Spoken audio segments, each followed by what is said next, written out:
It's underway. Hey, you know what? I say, how about them Warriors, boy?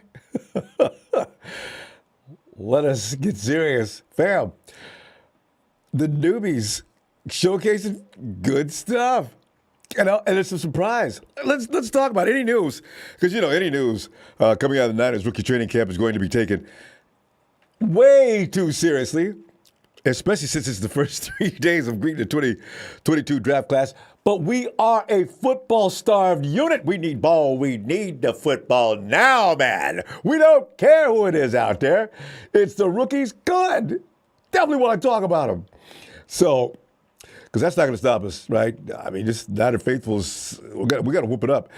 Tonight, after going over a few of the details of the last 3 days, that is the stuff that's available at Rookie Minicamp. We're not going to wait to overreact to every little bit of news available. No, but that's not what we do. We got to get into this. Call in and let's start talking about these future Pro Bowlers. In fact, bring anything to the table you want to tonight. It's pretty much open night after I go through a few things. But, yeah. From the desk of my dude, Rowan Chuck Rovarthy. Hey, Rowan, what's up, dude? It's been for a long time. I refer to him a lot. Rowan has a very, his rationale on things is just something I really appreciate. There's a lot of writers out there, but Rowan's razor sharp. I like him. Rowan! Anyway, some of the stuff I've got here. Niners had their first day of rookie mini camp, as you know, on Friday, in which the drills consisted of primarily 7-on-7s, as there was a lack of available offensive and defensive linemen to go with 11-on-11s, as will not be the case here in another week or two when the vets come rolling in.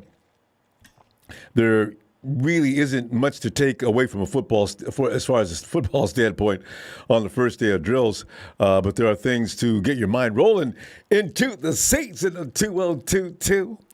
So let's talk about a few tidbits from Friday's start to rookie camp. First name on the list, Danny Gray. He impressed. Gray, a third-round selection in last month's NFL draft, was reportedly the best player at, let me repeat that again, was reportedly, and this is, I looked at some of the other writers as well. This is a consensus agreement. Danny Gray was indeed the best thing in camp, and it wasn't even close. Gray showcased his speed on a number of occasions on 7-on-7s, including a near 50-yard touchdown pass where he got behind fellow rookie Tyreek Castro Fields for the score, while Gray had dropped a pass. What was really funny, his reaction, from what I understand, Gray missed the pass, dropped down in a push-up position and start punishing himself. Oh, I like that. Hold yourself accountable, Daddy. Ain't nobody out there to scream at you right now. Beat your own butt. Down. 50. Let's go. So, it was somewhat of an issue for Danny during his time at SMU. He did make a number of different catches, so they calmed the concerns down right away, including a near 20-yard back shoulder fade. Was that coming from Mr. Purdy? I guess so. From an initial review, Mrs. Gray's baby boy was actually impressive. Danny will look to continue making his mark as he attempts to climb up the Niners' talented wide receiver depth chart ahead of the 2022 NFL season. Oh, I've been waiting for this dude, man. All that blinding speed. I'll get him on the jugs machine, get reps up. He'll catch the ball. Danny, you got to catch the ball, man, because I've already been waiting for you for years. You know what I'm saying? Future third-round down back Jordan Mason is next on the list. Yeah, I said third down back. Here's the thing. The Niners drafted running back Tyrion Davis-Price in the third round of the 2022 NFL draft, as you already know. However, it was a different running back that flashed during Friday's workout. Undrafted free agent running back Jordan Mason out of Georgia Tech. You and I both know, if Georgia don't do nothing else, they raise running backs. Each and every year, the running game in Georgia is second to none. You may do a lot of other things better than Georgia, but you ain't got better running backs. I don't know what it is about Georgia and the running backs, but this is all the time. But there's that status UDFA. See, this is the thing, fam. With only 7-on-7 drills, the running back group could not showcase their running abilities. Not really, which is what Davis Price's skill set is all about. Especially given that he was expected to complement Elijah Mitchell as a bruiser back, right? But this thing with UDFAs, if the 49ers, this is 2 years in a row, if Davis Price does not work out and Trey Sermon has got to come into camp this year and he's got to realize why, in fact, did the 49ers pick you in the third round? Now, if this happens 2 years in a row, getting snake bit twice by the same snake, there's no venom. I mean, there's no antidote for that. Stop it, Niners. Just continue to search for running backs in the way you have been. That's been successful. I'm looking at Elijah. You picked him up when? I mean, use that third-round pick for something else. Niners, don't do that next year. Do not. If this doesn't work out, don't do it next year.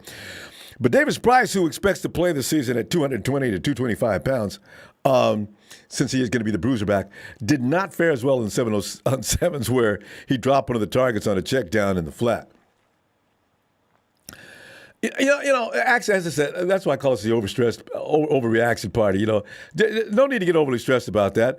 Because Tyrion DP isn't expected to be a major contributor in the passing attack anyway, as he wasn't featured heavily in that role at college either. LSU didn't use him that way. So, that was the only thing we saw on Friday. So, it's fine. Yeah, he's a running back.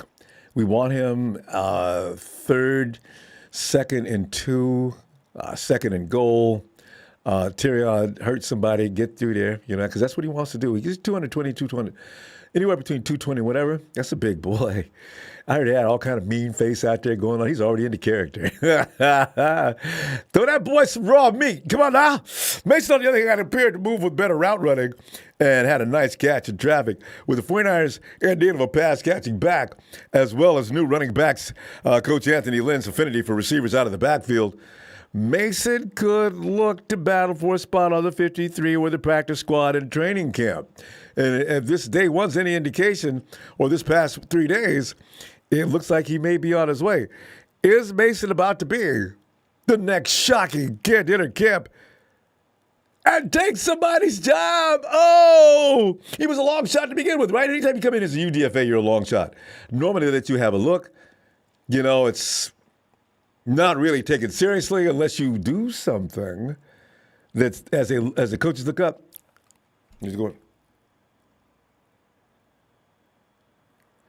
hey, who's that kid? Which one? Number 2, whatever. Yeah.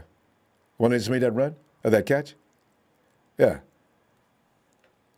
His name is Mason. Mason? Yeah, keep an eye on him. And then now he's on his way. He's on his way, right? And next, a future DC was in sight. People start talking about this right away. There was a surprise guest in attendance at the Niners rookie minicamp on Friday. You've already heard about it. Former Niners DC and Denver Broncos head coach Vic Fangio made an appearance. What was Vic doing in Santa Clara? What was he doing? The Niners were linked to Fangio early in the offseason as a potential defensive advisor following his departure from the Broncos. However, Fangio elected to take the year off from coaching, just kick back and chill. He ain't going to be chilling. We're not going to be Vic's going to be watching every game we do. Guaranteed. Even if he doesn't say anything, if we don't hear anything about it, Vic is already in. Now, if you show up at a mini camp, you didn't show up at just regular practice. You showed up at mini camp. That means you want to know what the 49ers just brought in. You are already engaged. Yeah, oh, hell yeah. In 2023, current DC DeMeco Ryans could receive more head coaching opportunities. You know this. The interviews are going to be coming, especially if he delivers the performance that his defense had in 2021. That was inexcusable. There was no reason for the 49ers to do that well. After getting off the start that they did, all of a sudden they started just kicking butt. Was that DeMeco and company? Hell yeah. Even if it wasn't, DeMeco's going to get credit for it. DeMeco, wherever you go, don't you call Chris Kasurik. I'm telling you, man, just let that alone, man. We'll let you, appreciate what you've done. And if you just can't handle them huge dollars thrown at you, you got to say goodbye. Leave us. Leave me some people, man. But D'Amico, it could lead to a vacancy at that position. So if that does occur, enter Vic Fangio, who has familiarity with the team, serving as a DC from 2011 to 2014. And we all thought, well, I don't know about all of us, but most of us thought, Chad, let Fangio, let him take over. Jed being a child at that time, well, I think we're going to go with Jimmy Tom Sula, as Trent Baalke's actually suggested that we go ahead and get rid of all the connections with Jim Harbaugh. So that's what we're going to do. Who told you that? Trent Baalke? Okay. That's what your problem is, Jed. Baalke's leading you around by the nose over a cliff. Sure enough, that was what the case is. Fangio would have been fine. Fangio would have got him an OC. Who knows? He might have even taught Kyle Shanahan to come in and be our OC, because Kyle was just out working around then. Can you imagine? Fangio, your head coach. Kyle already got the offense underway.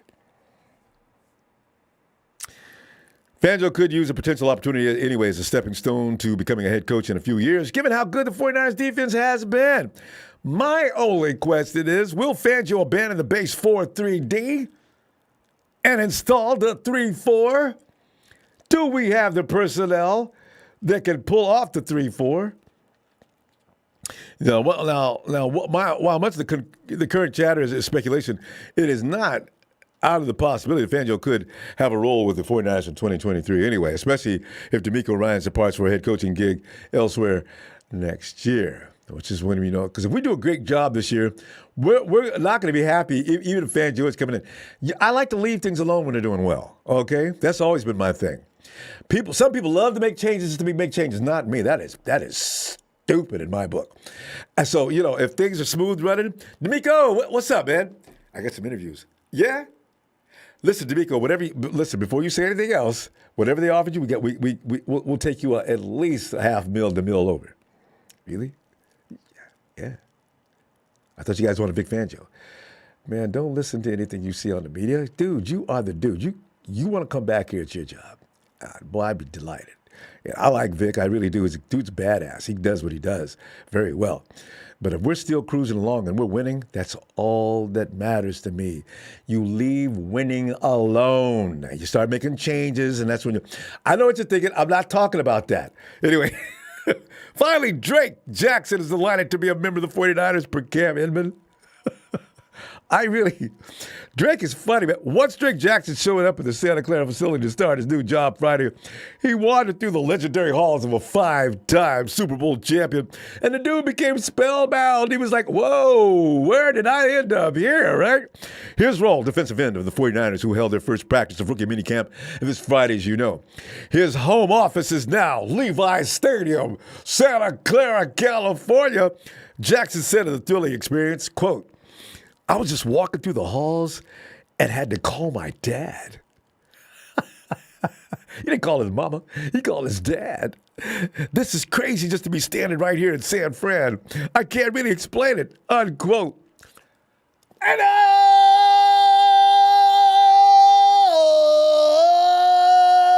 that's how you explain it, Drake. That's how you explain it. All right? Realize you have just stepped into history that you're about to make. Mr. Jackson's baby boy has come to San Francisco to rush the passer and complement a sturdy front line. Thus, Drake Jackson married to the 49ers' top selection in the draft just 2 weeks ago, second round, number 61 overall. 49ers select USC defensive end Drake Jackson. Boom, boom, boom, boom. Jackson added, quote, it's a beautiful, blessed feeling, man. 21 years of life, doing everything I did just for this. It's crazy. Each and every minute, every second. It's who would have thought, unquote. Drake, you come in there and sparkle, man. You go get the keys to the city when Nick allows you to have it. We can get more than one key to the city, all right? On draft day, among those welcoming DJ to the team was fellow defensive end we just got through talking about, Nicky B. who was coming off his third season as a career high 15 and a half sacks. Drake, I want you this year, get you 12, somewhere between 10 and 13. I'm going to be so delighted. I ain't going to tell you, how happy and jubilated I'll be. Because you got Eric Armstead to deal with. He's going to get some. Javon Kinlaw, if he turns into the madman that I think he's going to, he's going to get some. There's going to be a little bit left for you. I want you to clean your plate now. You know what I'm saying? Ooh, Jackson in an ideal capacity would serve as a 49er speed rushing complement on the other side of the line from Bosa, similar to how Deep Ford was at his peak in 2019. Said Jackson about that. Every play, it's a hunt. I just want to be a part of the pack to go out hunt with my boys. Unquote, Drake J. Will wear number 95 after suiting up at SC as number 99. And that number is tattooed to his forearm. At that level, Drake, why did you put a tattoo on your arm of a number? You knew you had a future, and the number wasn't already promised? Fam, you think Javon, if Drake is nice, will Javon have any sympathy on Drake and just trade numbers with him? Doesn't 99 belong on the edge anyway? I remember that he took the number away from Defoe, but still,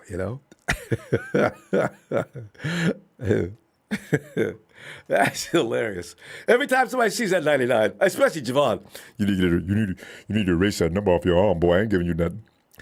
Javon, come on, man. Hey, Javon, what if I get? Can I buy it?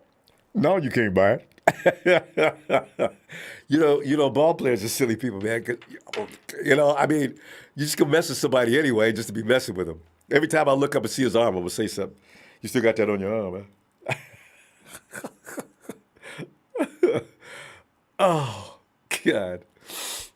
Hey, let's go to the phone right now and get your opinion on any and everything, including Drake being excited about being in San Francisco. This kid named Mason, looking like he's getting ready to put our number 3 draft pick in problems. And, of course, we finally got a speed demon. He's just got to catch the ball. You know what I'm saying? So, Mr. Gray, front and center. Hey, 336 North Carolina, come on in here. Ronbo. This voice sounds awfully familiar. It sounds like the Reverend. The Book of Champions, baby. Rev! Get in here, Rev.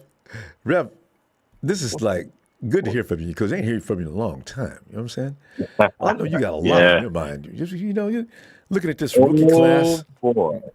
Let me go ahead. Run, break it down. Oh boy, the Rev is back in the building. First off, I want to just start this off by giving a shout out to my 49er fam. You know what I'm saying? Represent that red and gold worldwide. 365 days, 207. Ronbo, we thank you for the platform for us to speak our love and our frustrations about our squad. Well, got that out the way. First off, I want to start by, whoever these lame-ass lamb chop fans keep jumping in the chat. Listen, y'all keep talking about you on the West, dude. Like, let's be real. Y'all joking on Jack who? Real talk. You know what I'm saying? Since y'all jokers is listen, y'all lame. All right, you won a Super Bowl. What the freaking do? Nobody cares. You know what I mean? You want to talk about our old trophies? Man, this is prestige and honor that you're talking about. So, y'all can get your Super Bowl handed to you the way that you did, but nobody cares. You know what I'm saying? It is what it is. You know what I'm saying? Y'all still them lame ass lamb chops from Los Angeles to St. Louis back to freaking Los Angeles. So we know what it is. What the truth is that we own the state. We done kicked the Raiders out. We kicked y'all asses out, and y'all had to come back. So it is what it is. 5 championships. The entire state does not add up to that many championships So you know, until now. y'all, you lamb chops. I'm sorry, Ronbo, to you know, what I'm saying I ain't jumping off the subject, but No, it's all I right. just keep Let it looking all at out. the chat. I love You it. know what I'm saying? And it is what it is. You know what I'm saying? World champ Rams Nation. Yo, slap yourself 4 times, stupid. You know what I'm saying? It is what it is. That's why I'm coming off at. You know what I'm saying? This is red and gold right here. Something that y'all cats don't even know about. Yeah, you got your little Super Bowl. All right, whatever. But anyway, enough about that. You know, Yeah. we eat lambs for breakfast. We own y'all. How about that? You don't own shit in the West. We are the West. So anyway, the praise about our team, you know what I'm saying? The rookies want to come out, you know, they want to show their worth, prove their worth, which is good. You know what I mean? Let them do it. That's what they're supposed to do. Yep. You know, it's a new year, new season, new team. And I've been listening to the show. I ain't been calling in for a minute, but I've been listening, you know what I'm saying? And the family, we all frustrated. It is what it is. We 49ers. Like, you know, we all of us, and I speak for every last 49er in the world when I say that we hold our team to a higher standard. And when we don't perform to that standard, we got them feelings. But, you know, it's a new year, new season. And, you know, I keep hearing about the Trey Lance and the Jimmy Garoppolo's, yada, yada, yada. Family, I'm just going to tell y'all straight out the gate, I don't care who our quarterback is. Yo, we just need to go out here and play ball. Real talk. We need to play ball. Play ball. And regardless of what the outcome is, we've all seen the dark periods. We've seen the glory days. It don't matter. It's that red and gold that represents across your chest, that bleeds in your heart. You know what I mean? Like, I understand we get frustrated. We want to, Debo ain't doing this. And yeah, I'm tired of hearing all that. I'm just waiting for the season to start so we can go out here and play some freaking football. You know, I hope these rookies come in and make an impact. I really do. You know, I want this team to elevate themselves to a whole different level. Yeah, it's going to be tough. It's going to be tough, period. You know, nothing is given to us. We got to earn this. And I think that we have a team that respectfully will go out there and smack you in the mouth and let you know, like, all right, we may not put up 40, 35 points a game, but you're going to know that you got a dogfight when you got to play us. And that's facts. You know what I mean? Like these little lame-ass lamb fans up here talking all this junk. Bruh, like you talking about you own something. Dude, y'all, we done smoked y'all the last 6 games. Period. Like, got smoked. So, you know, it is what it is, but let these rookies come in. I know we got criticism. We want to beat them down or whatever. But, yo, family, there's a reason why we set ourselves at a standard. You know what I mean? There's a reason why Jerry Rice put that work ethic in to show everybody why he's the GOAT. I saw a comment in the chat that, you know, Tom Brady fears Matthew Stafford, and that comes from a Lambs fan. I just want to. I didn't see that one. Oh my God! If you're that dumb to post something in the chats that Tom Brady fears Matthew Stafford, I want to know who your drug dealer is or who your weed dealer is, so I can get some of what you smoking. No, you don't smoke those low-grade drugs like that. Fam, that's ready. I bet it's ready to go. He's the same guy who a couple of weeks ago said that Ronnie Lott was soft. He said it. Right. So guess what? This is what I got to say for you. If this person say Ronnie Lott is soft, Ronnie Lott was feared. This is the man that changed the whole formation of what a cover 2, cover 3, and single high safety is. Oh. This man implemented alone to change safety from strong safety to free safety. So if you fear out of anything, I can tell you I grew up in the era where we had the hardest hitting safeties in the NFL. When you got hit, okay? I promise you, if you got hit by Ronnie Lott, you ain't waking up. You counting Serta sheets, night. You know what I mean? But anyway, you know, and soft. Who cuts off their finger and still considered soft?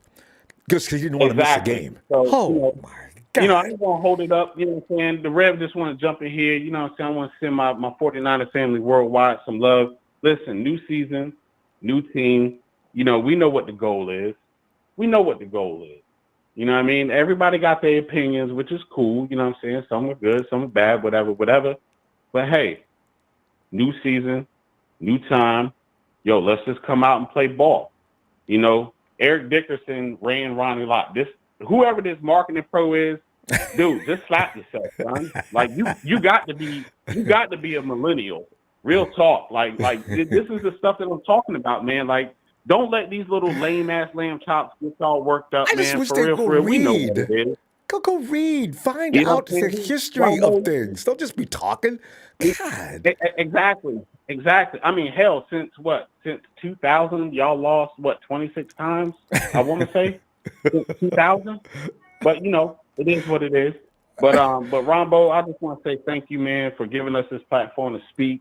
You My know what I'm pleasure, saying? My fam. 49er fans worldwide, just keep y'all heads up, man. We got a new season coming. You know what I mean? We just got to take it a game at a time. Like, yes, I want number 6 just like all of us do. But hey, we got to work for it. Yep. Nothing is given. We got to work for it. So, That's Ronbo, clear. I thank you.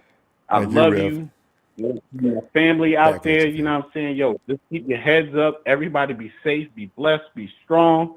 And y'all know how it is. The boy is back in the word of the nature boy. Yes. In order to be the man, you gotta beat the man. Woo! That Book of Champions is coming this season. Yes. Niners all day. Rombo, we thank you. We love you, man. We appreciate fam. you. You know what I'm saying? Niners for life. Red and gold till I'm dead and cold. I'm a 49 till I'm earth food. That's what it is. Rombo, I salute you, my brother. I thank you. Fam. 49 fam, stand up. The Rev is here. I'm going to be listening to y'all through the whole night. Don't worry about these lame-ass lamb chops. You know what I'm saying? That's how we do it. We stand up, represent that red and gold, and that's what it is, man. And Rev, appreciate you being back too. Can't wait to hear from you again. Listen, look into the chat. You'll see Big Show sends out all kind of love at you. All right, fam. We'll talk to you later. All right, Ronbo, I appreciate it, man. Niners for life. Let's go. Night, fam. Hey, yo, Brain. Wait, is that Brian? Production flash up the Brain. It's Brian. Is that the law riding in? Brian. Hey, Ronbo, it's me, Brian. Oh, it's Brian. Bryant. We'll get it right in a minute. Brian, come on in, man. It's Sunday, and football's kind of underway now, Brian. Once you get initially the first practice in, doesn't matter from here. There's no more long waits. We're in, except for August. They got to take a break, but we'll get a lot between now and then. Brian, you got Danny Gray coming in, and he had one drop pass. He was out there showing that blazing speed. There was nobody in his class. Davis Price has got people scratching their head just a little bit because the fact that another kid came in, was catching passes out of the backfield. No need to get upset about, or worried about that. Davis Price is brought in to hurt people when you give him the ball, not catch the ball out of the backfield. He wants you to come and try to tackle him so he can send you and maybe write a note to your mom, an apology as to what happened. And then you got Drake Jackson. And hey, Brian, Drake Jackson is like you and I if we walk through the facility. Our eyes would look like saucers. That's what Drake was just overwhelmed by being a 49er. He's already my favorite guy for that. Brian, let me stop. Brian, go ahead. Well, hey, don't worry about, mispronouncing my name. As long as you don't call me ugly, I'm good. But We won't do that. No, hey, I wanted to call in and tell you, this is my score prediction for the season. Just, I'm an optimist, maybe a homer a little bit, but I think we can go 12-5. All right. I think we got a real good shot going 12-5. Right. And with Drake Jackson coming in, I think, with him, if he can get into the backfield like he is in college, I haven't watched too much tape on it. I've seen some of his highlights. If he gets into the backfield, then they're going to have Bosa on one side and Drake Jackson on the other side. That's going to be good. It's going to be really good. And also with Brock Purdy, do you think there's a chance Brock Purdy takes Sedgefield's position? And already he's been being compared to Jimmy as far as his movement. I hope so, because Sudfeld, the thought of Sudfeld coming to the game is kind of concerning. I don't know why the 49ers like him so much. I don't get it. So, yeah, I love that, especially that he was picked that late in the draft. Yeah, I don't see Jimmy staying on the team unless something really, really bad happens or something really weird happens. So I think Sedfield might, I know they give him $2 million, but They did that the last year Niners always have too. something. He's made all They kind of always money have on the some way of 49ers. Ah. wiggle room or something like that. We'll figure the contract out later. But when preseason comes around, I think that's going to be a really interesting camp battle to watch. If Brock Purdy comes in, he can actually take over. But Grant Cohn was saying something about he doesn't have a strong arm, so that's something that we'll have to watch out for too. Yeah, well, I don't. What does he mean by not having a strong arm? When people say that, I'm not sure what they mean. We'll see though. Yeah, if he can't throw it hard, or if he's throwing it too soft, we'll have to see that. But Yeah, because that's what's that'll get picked off. That's true. Yeah, that's what's interesting. Is some people they got insight, and they can see those practices. So when they do come out and announce stuff, that's you got to kind of take some of that stuff with a grain of salt. But sometimes they're dead on. So, Yeah. But Ronbo, thanks for letting me jump on. And I think 12-5. That's what our shots are. And I'm just going to stay faithful and trust the process because it's going to be exciting this year. Mm-hmm. It really is. So many different levels. Because we're going to see the 49ers phase, especially offensively, from what they were to something else. That has yet to be determined. But it's going to be interesting to see how that team morphs into whatever they're going to, but continues to win. And I figure that's what's going to be the case because the defense is going to provide room for error, I suspect, for the offense for a while. Until we get to teams like, Kansas City, pretty much the AFC West. Because that game against the Chargers, the West is going to be hard. The AFC West is going to be very hard. Yeah. They got a lot 4 of speed. games. Russell Wilson knows this very well. Then the Chiefs, we always have a hiccup against them. They're in our head. And then, the Chargers, preseason, it seems like we do pretty good against them. But when it comes down to a regular season game, Colin Kaepernick had that 80-yard run against them a couple of years ago, and we still ended up losing that game. So, I mean, and they're a different team, too. They're just really stacked to the bone. I'm really excited about the Raider game in Las Vegas, but Las Vegas, New Year's Eve, I don't think I'll be attending that game. I'm going to be watching it from home. But wouldn't it be fun, though, to be in Vegas New Year's Eve? Oh, my God. That's going to be fun. What a God. You know what, though? If we go 2-2 against the AFC West, I'll actually be happy with that. I don't know which two. But just not. I don't want to see a sweep. I don't want us to go 1-3. I want at least a even break, because it's maybe asking too much to just wipe them out. But we do, okay. But that's a tough division. I think last year was like a little bit weird because of the way it happens. I've called them before, and I've told you if we win the West, the NFC West, we take care of our business. And we have a good chance of just getting into the playoffs and going, all the way. Yeah.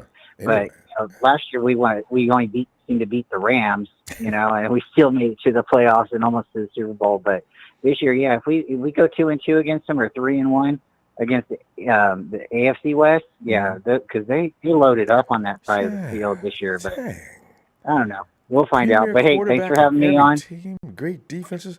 Brian, it's always good to hear from you. You know what I mean? It's delighted. I'll call again here soon, and the family's doing good. And hey, what happened to MC? You got to bring him back in. MC's out studying. Like I can't really get him in to come in anymore. Guy's crazy. All right, Ronbo. I'll talk to you later. Good night. My best to the family. Have a good night. Oh God. And we go to it's Chicago Sports Report again. Michael! What is up, everybody? Was just sitting there waiting for my arrival. Your tribal chief, the Dawnbird Slayer, is here. Mike, have you guys started your workout this week with the Rooks? Did you anything exciting to report? Jaquan Brisker is dangerous. Yeah? That's all I gotta say. What position? He's a safety. Yeah. All right.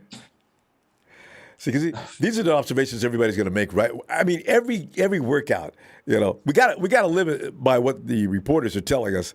But when you hear things, your imagination. I'm thinking about Danny Gray, and it's just I'm going nuts with that thought. Detroit worse than everybody. Of course, someone was going to say that. I don't suspect Don Burr has anything to say, but you know what? Actually, Michael, Detroit actually picked up some blue chip, some blue ribbon players in the draft. We'll see what they look like. Everybody in the chat, can we have like an F in the chat for those players that got drafted to Detroit? Can we have an F in the chat, please? and maybe a moment of silence for going to one of the worst organizations in football. And this is something that's been going on for a long time. Yeah, they've had type some of the an F greatest. in the chat. Some of the greatest players in football history have came to Detroit, only to have their careers ruined, shot down. And, can you imagine quitting? You're a great football player, and you quit. And as you're sitting around talking to your friends, why'd you quit, man? You're on a roll. You could have been in the Hall of Fame. You could have been everything. Man, you know what? Forget that. I'm not playing with that organization no more, and they wouldn't let me go. Exactly. Exactly. God, that's really scary. So imagine you being an NFL draft prospect and you hear the Detroit Lions select this player. Just imagine you getting selected by the Detroit Lions. Oh my God, I would retire right away. Who was that got out of their pick?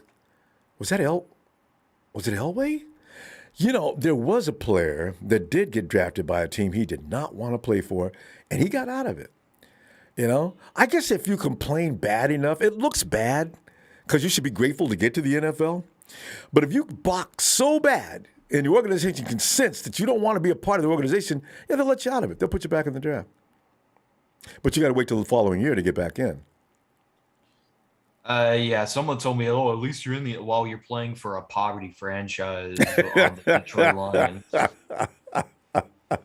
Look, I'd rather waste my career on the Jaguars than waste my career on the Lions. There's another place. But they at least in the last decade, they were relevant, and they messed up getting Trent Baalke over there, but they were relevant and they were scary in that Super Bowl. I mean, Cam never knew what hit him. Pretty much. And you want to know what's also funny, Rumble? They always, Don Bird always acts like after the Rams won that Super Bowl, I bet he was one of the first people that went into the mall and got a Detroit Rams jersey. He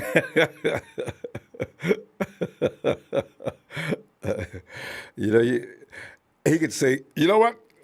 Wait, no, he can't. They got rid of his quarterback. I don't know what he'd be so excited about. Yeah, but apparently because since Matthew Stafford was his quarterback, apparently because he won the Super Bowl. Because he won the Super Bowl, he's talking like he won something. Like, first of all, he wears some. At the end of the day, it says Matthew Stafford, quarterback of the Rams, not the Detroit Lions. Yeah. Well, you got to grab all the glory you can from wherever you can. When you don't have that many opportunities, Michael, you tend to do things like that. Pretty much. I mean, I would be happy. I mean, that's the most success that Lions fans will ever have in the history of their entire existence, watching their own quarterback win another Super Bowl on a different team. You know what? Oh, yeah. FYI, Stafford was the best quarterback in the Lions franchise. Oh, yeah. That'll never be argued. But the thing is, they had Chris Kasurik, and they had Stafford was a damn good quarterback, especially at that particular time. And look they had Megatron. I mean, these guys have had some really good players. What's that cornerback they had years ago? Alti. The names go on and on. Billy, the running back, could have been one of the greatest in history if he didn't leave. They're an embarrassment to the NFL and to the city of Detroit. And Don Bird, you cling to him and you walk around claiming that you're a Detroit Lions fan? Where is your shame, man? Oh, yeah. Speaking of this, everybody that's watching this, apparently a Lions fan had to apologize. Hiding under the brown paper bag. What he said. Go ahead, but what'd you say, though? Apparently a Lions fan had to apologize on behalf of Don Bird. He was not responsible for what stupid stuff Don Bird said. Barry Sanders is probably looking at Don and said, "Don, don't do that to yourself." Oh wait. I heard from a little birdie that he has 2 wives. His 2 wives are a Barry Sanders jersey and a Reggie Bush jersey. Those are his 2 wives. Did Bush play? I didn't even know. Black, we gotta go. I won't be back. Anyways, Monday Night Raw is gonna before I be go, delayed. Tribal Chief out. It's have an F in the chat for Don Bird, and I'm gone. Bye, Michael.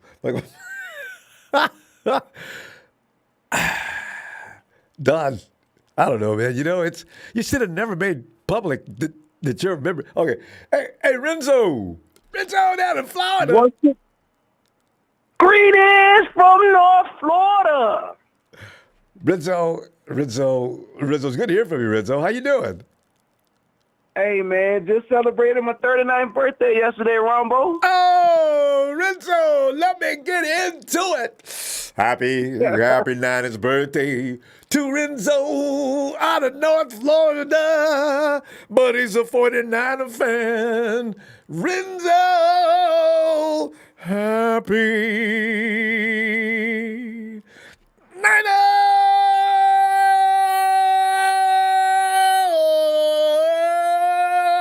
For the 6th trophy coming up on birthday, Rizzo.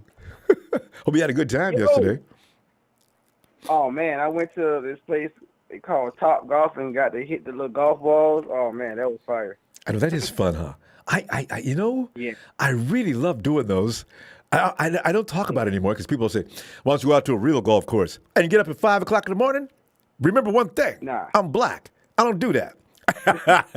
Ronbo, don't start, man, because Tiger Woods is part black. I'm okay, but still, it's too early in the morning. I ain't going to be back in the back 9 at 6 a.m.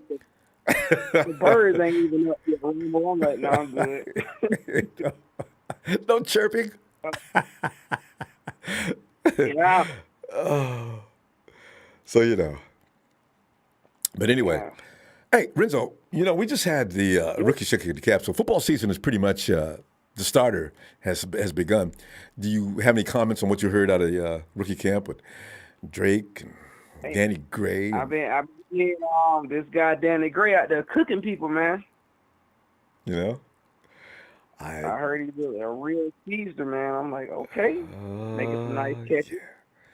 See, because him flying down the field, that go route, and Trey just lets that thing fly. And Danny Green's got to step on the defense. That ball's going to fly right into Danny Green. That is a touchdown all day.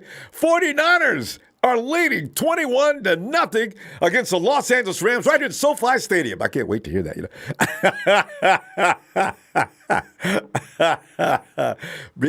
Rizzo, we're here for the Rams. Won't shut the hell up. They won't stop.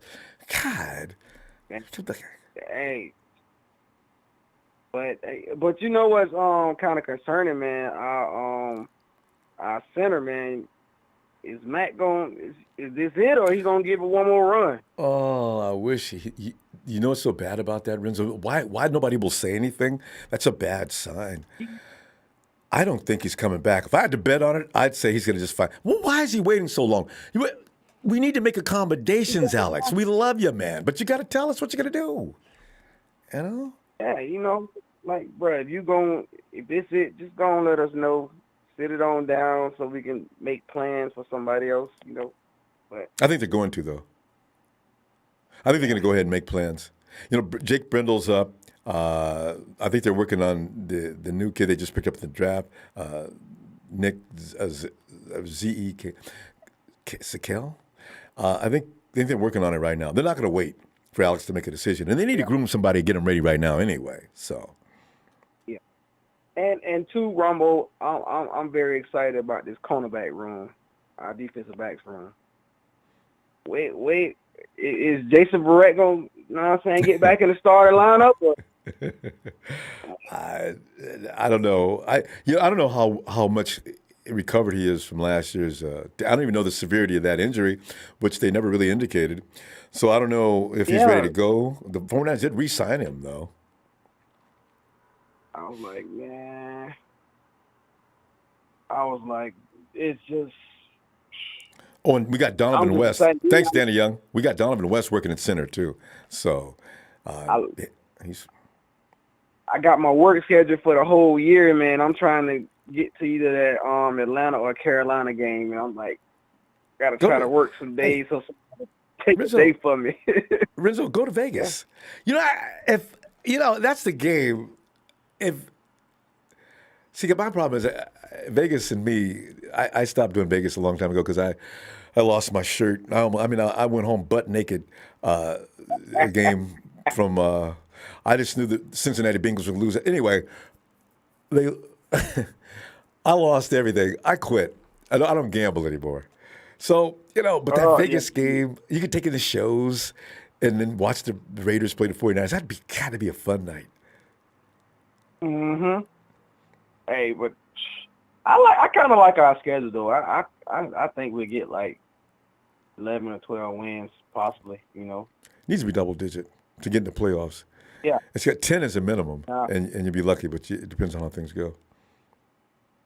I'm like, man, I don't like me. Honestly, I'm like, we don't need Trey to like try to win it all. You know what I'm saying? Just keep it simple and just do what we do.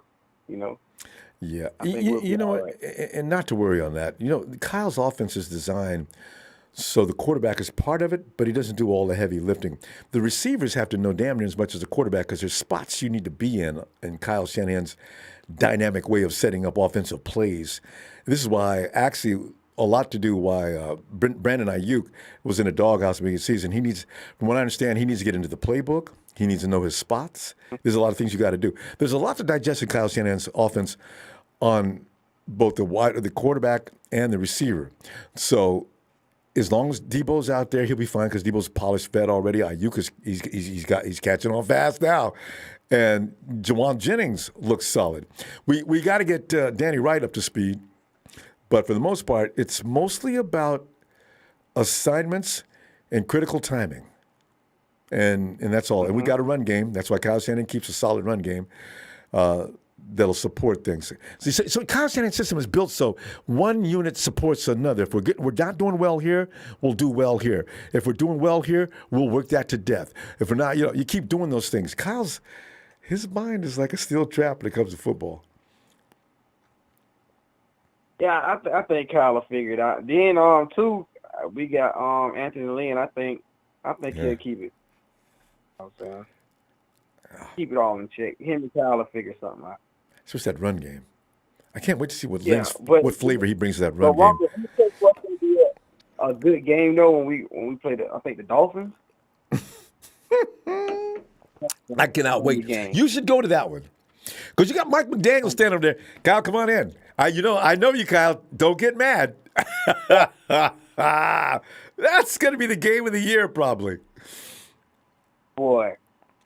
I'm like, man, do you really stick it to Mike McDaniels or you make it look like, hey, I'll let you make it look close like you're really doing something? I don't know. You know something, Renzo, I'm a little concerned. Can you stick it to Mike McDaniel is what I wonder. Yeah. And I think they just they signed somebody else too. What, Melvin Ingram or somebody? They just signed somebody. You're right. Because see, the problem is, can Kyle, actually, D'Amico knows Mike. This could be a very interesting game. So, because Mike McDaniel's nobody's idiot. And he's going to design some stuff that it could be difficult. I don't know what to expect. He's going to try to beat us at our own game, probably. Yep. It's going to be a mirror match. Like McVay tries to do. Junior. Yeah. Kyle's Junior. Anthony Gutierrez, you don't know about no football. McVay's better than Shanahan. How do you lose 6 times to Shanahan and McVay's better? What's wrong? Anthony Gutierrez is back. God. Adrian Gutierrez, should I say. Jesus. Making them strange statements. Renzo, go ahead. Hey, but you know who I haven't heard, though? I haven't heard Rudy in the chat, though. I know he went ham when they won that championship. I know he was like grinning from ear to ear. You should have seen him, Renzo. You missed it. He called in here in his blue room. He's smoking a cigar, had a pair of sunglasses on. It was rough. He was hanging out with what's his name? Aaron Donald. Yeah, we got to let the Rams have this because they've suffered so long, especially at our hands. Yeah. I'm understanding of it. It's annoying, but I get it. You know, they've been groveling under our feet forever, and they have a moment, and they're going to take advantage of it. So fine, let them have their fun. It's going to be short-lived. That should be a get back game. I'm talking about we should really like do them dirty when we played them the first time around like this. We gave y'all one. We looked out for you, You know, so Rich, good to hear from you. Tell you what, I'm glad to hear you got your schedule all lined up for the year. And you should do the Dolphins game because you're right there in the neighborhood anyway. And if you're going to go to 2 games, I don't know. So yeah, I'm gonna try because I work swing shift. 1 week I'm on days, the next week I'm on nights. So I have to see how that works. So you got to plan it accordingly that way. All right, fam. Great to hear from you. And I'll be back midweek. All right. Hey, I'll be on my forklift with my earbuds and listening to you. All right. Looking forward to it. Yes, All sir. right, Renzo. All right, man. Stay safe. You too. And let's roll on over here to Ready to Go's favorite guy, Ellis. Okay, Adrian Gutierrez. Somebody talk to Adrian Gutierrez. What's wrong with him? Facts are facts. McVay won a Super Bowl. Has Kyle answered that question? Oh, my God. Ellis, go ahead. What's that? And what are we talking? We're talking about that rookie camp. And we just use that rookie camp for an excuse to get busy tonight because, like, the rookie camp is probably nothing. They didn't even have enough people to do any more than 7-on-7s, right? Because we didn't have a large rookie class. We only picked up so many UDFAs. So, it's, yeah. It's anything you want to run on tonight. You can go Michael's route and work Don Burr, but I know you don't give a damn about Don Burr. You could go like the Rev, talk about the Rams who have no idea what it's like to be a winner, and that's why they're acting out right now. And then you can go and wonder and make predictions about what's going to happen to our team next year. Anything you want to do, Ellis? Shit, we signed 14 undrafted free agents. Mm-hmm. We got a whole. You want a piece? Okay. What's all happened? Yeah, I'm got dinner cracking over here. I just got this lasagna out Oh. the oven. Oh, yeah.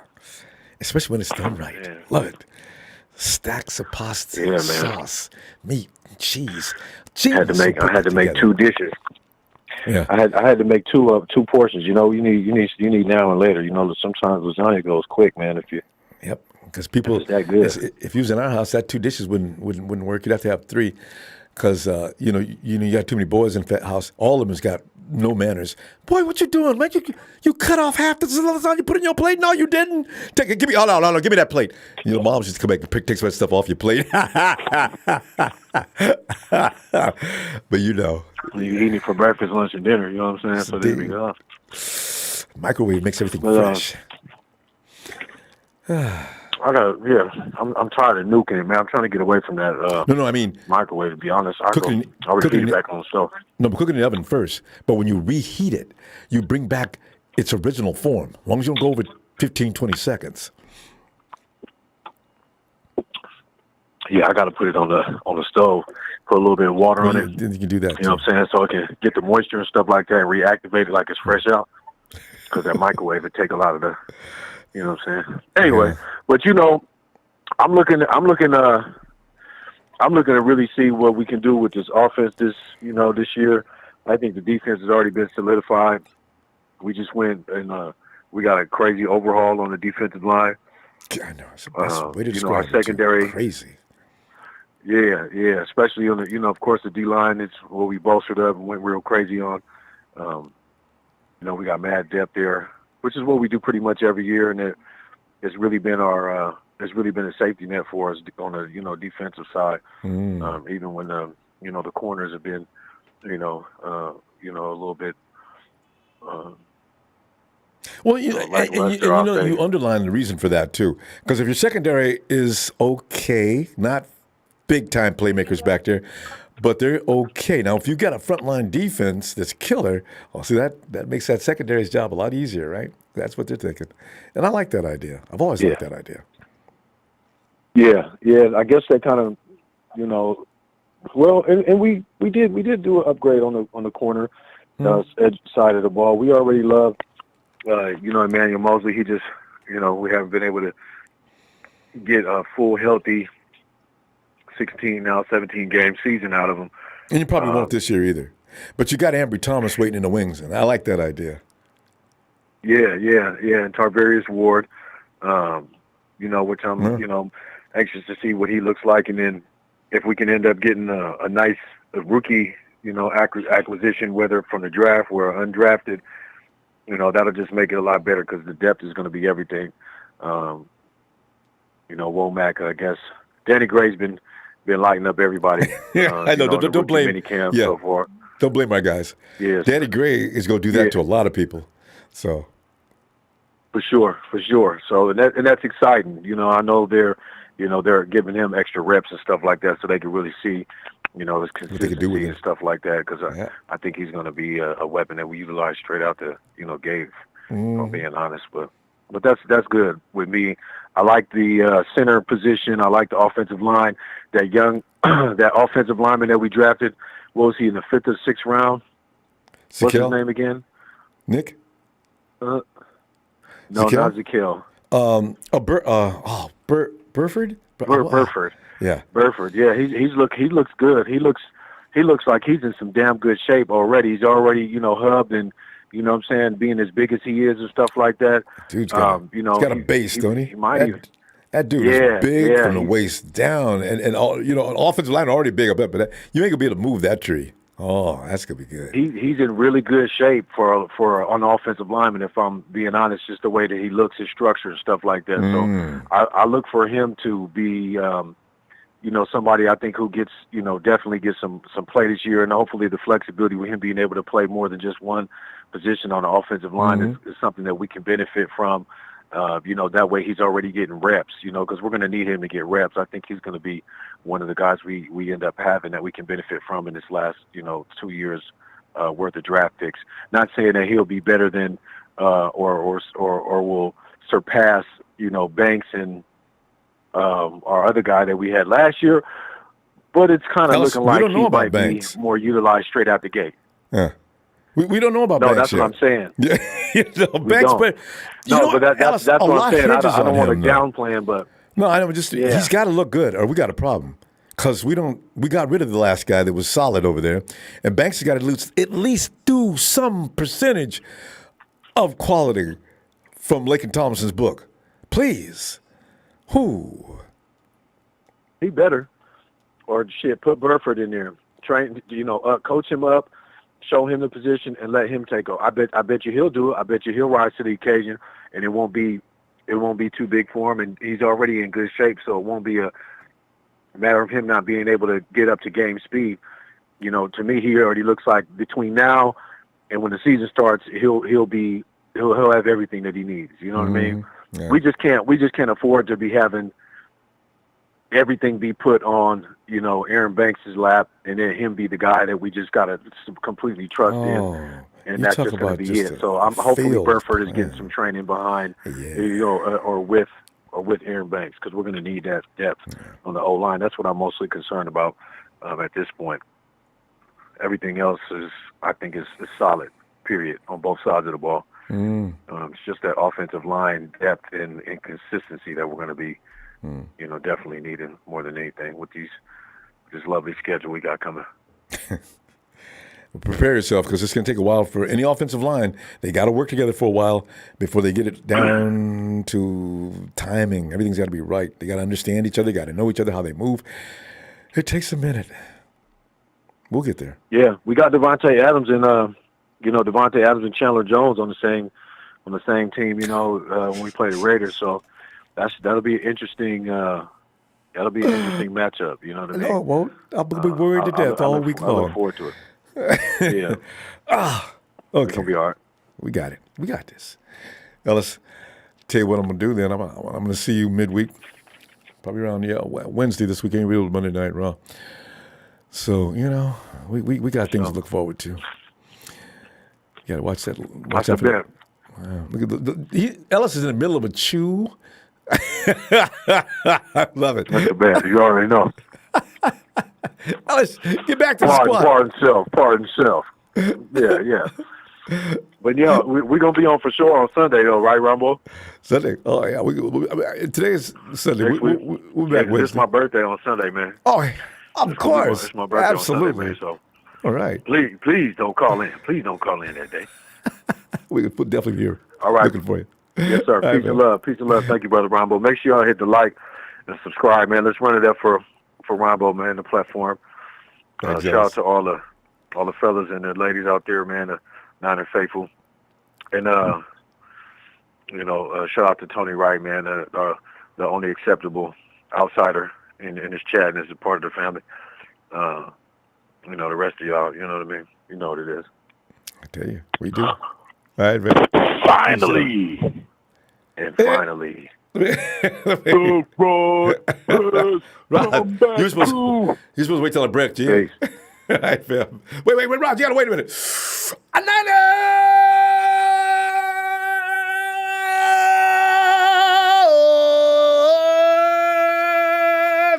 Now, Rod, you can make your ring entrance.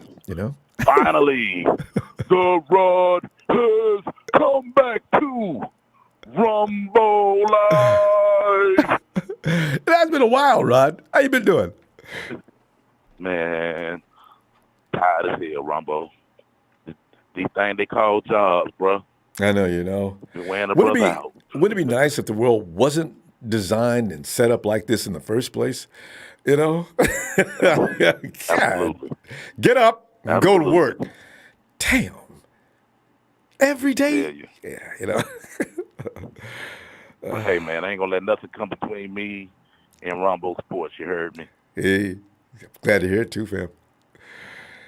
Well, absolutely. Rod, you must have plenty of observations because we haven't talked since before the draft, after the draft, up until now. Rod, we don't have specifically you wanted to talk about camp. There's not much to talk about there, but anything else you want to enlighten us about, go right ahead. Well, I'll just say this right here, man. I mean, let's keep it on a positive note today. First thing first. Let's start with the most obvious one, Jimmy Garoppolo. Jimmy Garoppolo, I am definitely thankful for everything that you have done for the 49er organization. I am one of those who definitely supported you when you first came to the team. The only problem that I have with Jimmy Garoppolo is not him as a person, but it's just that he isn't a $120 million quarterback. That's all. Furthermore, I feel like the mistakes that has cost us game after game was reason enough to just say, we tried, but it didn't work. So as long as 49er faithful can accept what he is, move on from that crap, and pick our chin up off the ground and keep walking. Roger, Mike. Then we'll be fine. Yeah, I think your mic is a little too close to your face. Just back it up a little bit because we're getting a very loud plopping noise. Go ahead. Let me hear. Is that better? Okay, go ahead. Continue. I think so. I don't hear it now. Okay, go ahead. Okay, but I mean, it's been quite troubling to me, the divide between the the Niner Empire with the Trey Lance supporters versus the Jimmy Garoppolo supporters. And we all know what a lot of this stuff is about. But I just feel like for those who truly love the 49ers, we need to learn to keep that crap out of the equation because, this country has had enough with racism. We just need to let it go. And I mean, I'm not one of those who says that everybody who likes Jimmy Garoppolo is a racist. Let me clear that part up first and foremost. Okay, good. Not the way I think. But, oh my God. But at the same time, we need to address the issue that is at hand, and that is you ignorant people who says that Trey is trash, and you don't have enough body of work to make that assumption. That's all that I'm saying. Give him a chance. We gave Jimmy a chance. He failed those chances, and we gave him more chances. So for you people who continuously want to support Jimmy Garoppolo, after seeing what he does, I don't see what your problem is with the young kid. That's all that I'm saying. Hey, Ronbo, you and I both used to debate about Jimmy, but one thing we both had in common was this. He was our starting quarterback, so we supported the guy. Pretty much it, man. I just want another Super Bowl, bro. I don't give a damn what the quarterback is. I just want another Super Bowl. Yeah, you and me both. Yeah, because and I trust Kyle knows what he's doing, and because at the end of the day, it's going to be pretty much his responsibility. He's got to make it possible for us to win. He's got to set the table to put his quarterbacks in position to win. And Rod, the thing is, the reason why I supported Jimmy is because there may have been bumps in the road, but the bottom line was if JG was on the field healthy, no matter what kind of path we took, we was probably going to end up fighting for the championship. This is all I'll ask of Trey.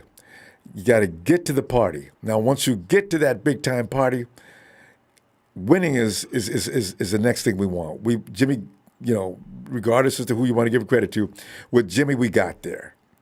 And we failed, But Jimmy's biggest problem is I don't know if he's a bad quarterback as he is unlucky. He can't stay healthy. And again this year, even with that comeback launch, Jimmy went 6 or 7 games in a row. He's one of the best quarterbacks in the NFL. And then he found a way.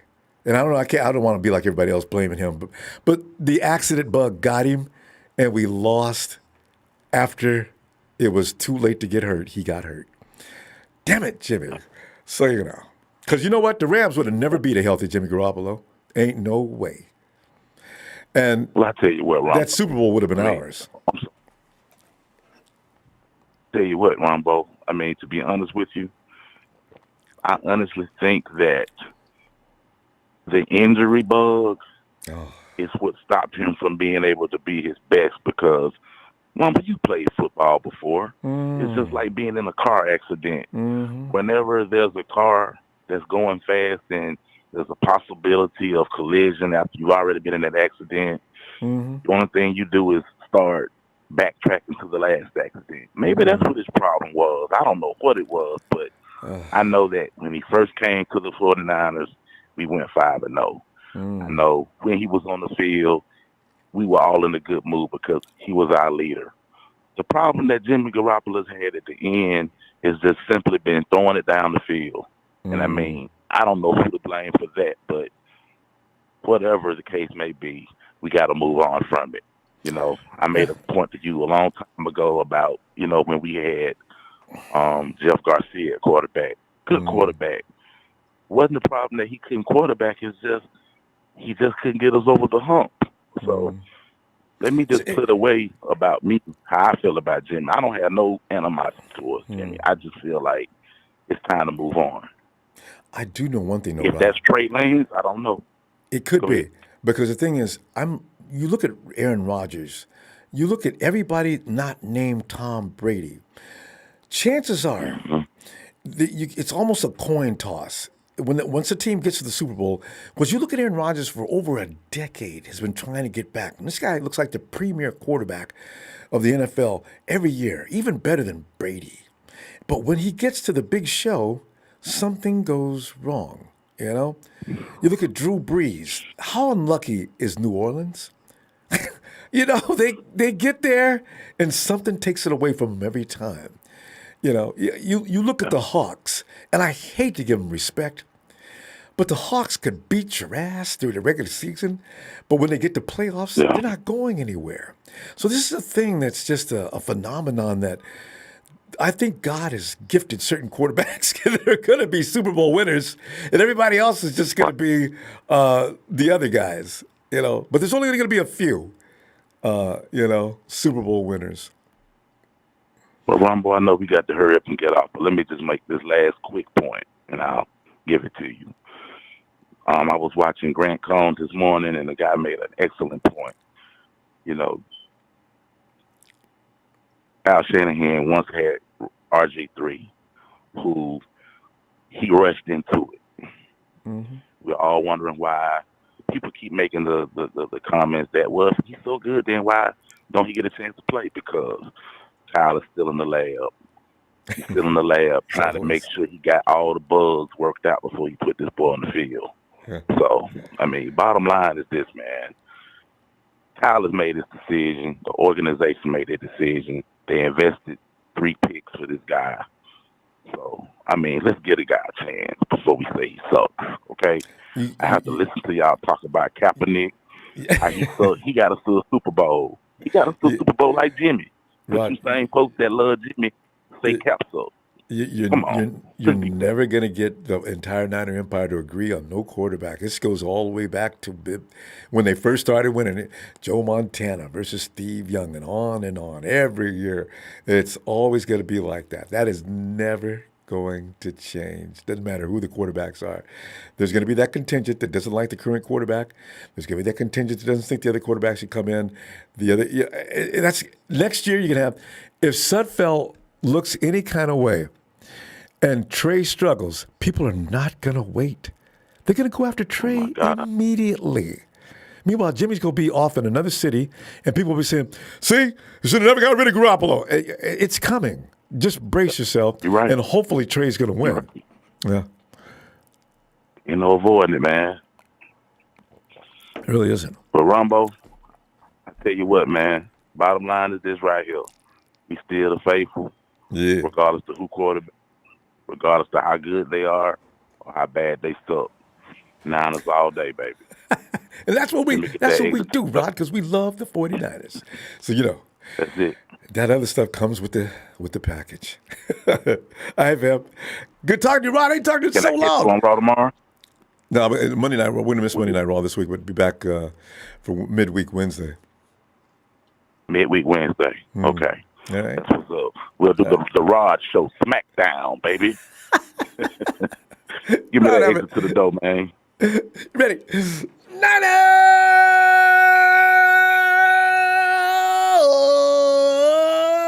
What a ride! Your tide. Shout out to the Empire. And shout out to you, Ronbo. Ronbo, I've been listening to you for 5 years, bro. Thank you for all that you do. Thanks for the platform. Thanks for giving us a voice. Thanks for giving us a chance to let our voices be heard. Next time I get the show, I got another donation for you, baby. All right, fam. Meantime, have a great day until I see you midweek. All right, fam. Night, Rod. Hey, yo, Steven.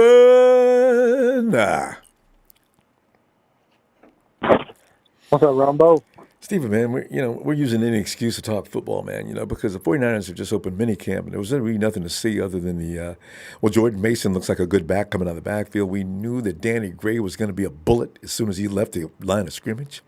Now all we have to know is, can he handle the bumps coming off that line of scrimmage? Because in the NFL, if you're going to be fast, all DBs and safeties and everybody else involved is going to try to kill you coming off the line of scrimmage.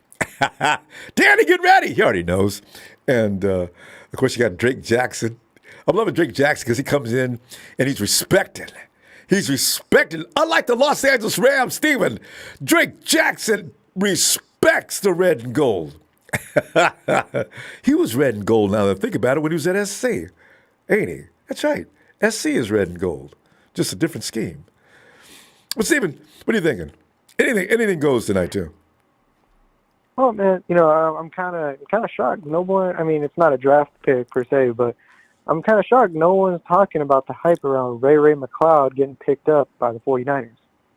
That's something I've heard very little talked about. Hey, you know what? I forgot about it too. I wasn't even. I didn't even think about. I forgot all about Ray. He is an asset. He's going to be a nasty weapon. Go ahead, get into it. Oh yeah, same thing with man. So if you really think about it, Ray McCloud was kind of like I don't want to compare, but he was kind of like the Steelers version of Debo. He played very similar, played wide receiver and also running back, almost like wide back, except just, I guess you could say, a little bit more physical and faster. I mean, that's just my assumption. Steven, you said more physical? Yeah, than a Debo? little more physical. Damn, I can't wait to see this. I didn't even know. It is someone that I'm really excited to kind of watch, but I'll be real with you. I am a little annoyed hearing about everyone talking about, Trey and Jimmy. That's that. You know what? At this point, because you said everything's off, well, fuck both of them. Brock Purdy. No, I'm tired of hearing it, Ronbo. It's not going to end until Jimmy's out of town. It's never going to end, but the thing is, I get where people are coming from. Yeah. Go ahead. And it's going to be worse. If Trey doesn't come in just sparkling, it's going to get real ugly around the Empire. Real ugly. Absolutely. And I'll be real with you. The Niner Empire is probably one of the most whining, two-faced franchise fan base in the entire NFL. I mean, I've seen them turn heads against everybody. Against Alex Smith. Against, Steve Young came in under heat and fire. It's just... Cap. At the end, yeah. Yeah, Cap, Alex Smith, Jeff Garcia, man, and the list goes on. And they turn on each other quick. But I mean, you're right. If Trey does not come out sparkling, if he does not throw a perfect spiral like we expect him to do, because that's one of his mechanics that just doesn't seem to click for some reason because he has so much power, I guess. Which is amazing. I've never seen that before. He just forces that ball. It was spinning in Texas. Not bad. He was all right there. Oh, man. He has another thing. Accuracy is something they're working on. And with Kyle's offense, that's got to be at least close. We'll find out. Yeah. But, he is young. He's raw. He's had 1 year of college football. He didn't have a year yet of pro football, so people need to be patient. I'm a Jimmy guy, and I don't make no bones about it, and I'm going to be patient. I know he's not going to come in sparkling. Give him a minute. Let him learn, and then let's see what we got. That's what I'm thinking. Honestly, man, I'm fine with either one, but what people got to understand is, Jimmy makes mistakes, but he gets us far. Trey Lance, we can only hope for the best. I'm hoping for the best for him. If he starts out really well and he starts out strong, his real challenge is going to be against, Seattle? Honestly, because they somehow always seem to play us harder than any other team. Stop it, Steven. Seattle's done. They are not beating anybody this year. Though, that paranoia is what I've been talking about, too. As soon as I see that uniform, I know I'm going to start freaking out. As soon as I see them on the field. They always seem to play... I don't get it. If they don't play anybody else, nobody on that roster, right? I mean, if they don't play anybody else, they play us. It's strange. It's extremely strange, man. But I mean, hey, if everyone wants to talk about the QB room, fine. But let's also talk about what's his name, Odom. Oh, man, the dude we picked up from the Colts. Oh yeah, the safety. Yeah. Oh, so what's his name? ODU. Travarius Ward and Odom. Yeah. Oh, man. Travarius Ward and Odom is going to be a nasty duo. But can we talk? Okay. Before we go, can we talk about D Ford? What is going on with D Ford? Is he going to retire? What's going to happen with his contract? That's something that needs to be talked about. It's a good question, and I don't know. Okay. it's just like the Jimmy Garoppolo situation. I don't think you've got until the opening day of the season to abort. Now, see, the thing is, then you owe them money. It's like everybody's always going, well, we can't play Debo because Jimmy's not owed any more money. If he stays with us after the season starts on opening day, yeah, then you owe money. So his contract has nothing to do with Debo, period. So, and I think that's the same thing with D. I don't think the 49ers owe him anything. In fact, with Jimmy, you get rid of him now, you owe him $7 million. So with Ford, I don't know what the situation is. Not really. Yeah, it's kind of all up in the air. I mean, I can only hope for the best for this team. I mean, we are kind of in a rebuilding phase, I guess you could say, and with coaching and offensive line. That's the truth. The offensive line is a see. question mark. We will see. I mean, our undrafted free agents that we picked up for the offensive line, we'll see how good they do. Will we keep that, tall-ass Mexican dude, Alfredo Gutierrez? I got high hopes for him because he managed to stay on another year. But yeah, if you make the practice squad the year before, yeah, you're automatically in the next year, especially during this time. So, yeah, he's got time to prove that he can help the team between now and whenever they make the cut, and we'll see what happens. Man, all I can tell you that, Ronbo, is no matter who is at the helm under QB, if our offensive line is not decent on the right or middle, it's not going to matter. And Trey Lance is going to be running for his life the same way Russell Wilson did in Seattle. See, that's not going to work. And he hasn't. And Russell Wilson had a lot of experience. This is another thing, Stephen, I'm worried about. He cannot be back there running and not focusing on what's going on out in the field. He's got to learn to work with his receivers and everybody else out there. And if he's sitting there looking at a rush coming at him, it's going to ruin him. And I hope nobody wants to hear it, but it will ruin him in a heartbeat because he hasn't had enough college experience to begin with. So if he sees an NFL rush coming at him, fear is going to set in at some point, and that'll ruin him. Because he's going to get that welcome to the NFL hit. Sure. Man. And you can't get those a whole lot of times. You're 22 years old. You just, whoo. So, Kyle's going to protect him. That's why I know we're going to still run the ball a lot this year. Yeah. Bring him along slowly. What was I going to say? About 2 callers ago, I noticed that it was his birthday again. Well, his birthday was going to be next Sunday. Yeah, so was mine. Ellis. You and Ellis. What are the odds you got 2 guys the same birthday? Tell you what, I can't wait. And we got more practice work, more workouts coming up between now and then too, which is good because I love their workouts, man. Especially reporters go out there and report what they do, and then you get all the reports and you go see what Grant says, which usually doesn't match everybody else's, but it's always fun to see from Grant's eyes what happened. Anyway, Stephen, it's going to be an exciting season. Yeah. It is. I'm not expecting a Super Bowl team. I want to, but kind of can't. We'll get there. All right, fam. See you midweek. Thanks, Stephen. You too. Thanks. See you midweek. And really quick, it's going to be George Pickens' birthday. That boy's looking like a monster in Pittsburgh. Jack's still worried about George Pickens. We were supposed to pick him up. Jack, I'll fill in you on that, man. I seen Pickens. He fits right in with what the 49ers do, too. Beat people up. Oh, man. Anyway. Oh, hey, Jack. Jack's up. Hey, Jack, come on in, man. Jack? Did we lose Jack? Okay. Hey, Tony! Hey, Atlanta's Tony. Tony, get in here, man.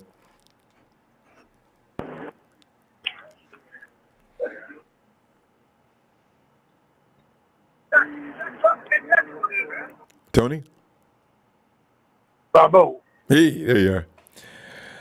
Yeah. Tony, man, the season's underway. Even though the NBA Finals this year are interesting, you still got to get excited about football. Hey, Tony, give us a little rundown of what happened in Atlanta. Well, our rookie camp went pretty well. Everybody's very impressed with Desmond Ritter, second quarterback taken in the draft. Ronbo, he sounds like a seasoned veteran. They talked about how he just took charge of the team. Be it rookies, by the way, but they all made mistakes the first day and got chewed out. But he said they got better the second day, but it's a lot of work to do. So I still say Marcus Mariota's going to be the starter, and Desmond's just going to learn from him. So we're going to be in pretty good shape. And Trey Algier looked good, just like I expected, the running back from BYU. Yeah, all right. Pretty good. Well, our running back is had a day, but not worth remembering. You know what, though? Tony, this is the last time the 49ers, they get their best guys seemingly from under the radar. Hey, you know what, Tony, you know what's so funny? Because is anybody ever going to forget Raheem Mostert, who couldn't find a job in the NFL? He was going from one team to another, and now Raheem Mostert owns the record for the most yards in a playoff game in NFL history. Jesus. Yeah. He broke Eric Dickerson's 34-year-old record. Yep. I remember that. Yep. I mean, the Packers better be glad the game ended so they could pull him off of them.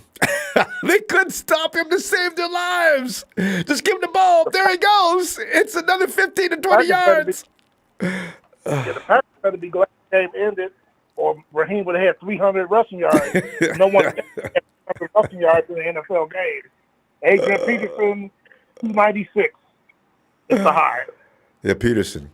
There's another guy. Yep. You know. So Heem's in a fabulous class. Yeah, I'm watching a replay. That's why when you first called me, I didn't hear you at first. I'm watching a replay at the end of the season when the Chargers played the Raiders for that last playoff spot. And Ronbo, Justin Herbert is a beast. I know. I love him as a quarterback. The Chargers are going to be tough in that AFC. You know, it's either going to be Bills, Buffalo, or Indianapolis out of the AFC. And look at that Charger defense, Tony. Good Lord. Yeah. Yes. Oh, I said you didn't have to give them all that now. Now it's like, I mean, this ain't even fair. What's the guy that can't stay healthy? James. What's that? Mm-hmm. What's that? Derwin James. Derwin, yeah. Derwin James. You give. Oh, what if Derwin James and Jimmy Garoppolo can like make phone calls to each other? And the thing Chargers, is, when Derwin James is healthy, he's all pro. Pro. That's what I'm saying. Derwin James cannot stay on the field.